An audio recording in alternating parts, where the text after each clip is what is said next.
सो आज गणेश चतुर्थी में सका सका मैं रात 4 पूरा उठिले तो सी गला फूल मुझे बाहर पलि आसली बुलापाई तो देखिए फ्लोर में मुझे चिताई पकई तो तापर मुझे पलि गाधेक आसिकी भात आम दिज भात आउ डालमा आ खटा कलु लंच पाई आ उपमा कलु आमर टिफिन पाई तो तापर मुझे बसीगली आमर गणपति बापा को सजाइवाई तो गणपति बापा को मुझे सजेली चंदन देली सजेदेली तो तापर आस्थान भी रेडी करदेली तापर देखिपे कलश माने गोटे स्वस्तिक चिन्ह टी मुझे आंकी देती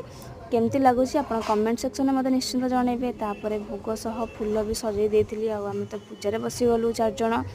तो भगवान समस्त मंगल करंतु मोर एतिकी कामना तो बाहर शोई आमर नंदी महाराज तांकु तो भोग न देवी यहाँ तो संभव नुहे तो नंदी महाराज को गोटे सेवटे नहीं देदेली तो देखिपे नंदी महाराज आमर खाई पूरा खुशी हो गले तो मुझे जाऊँगी खाइबी देखा नेक्स्ट वीडियो रे बाय बाय।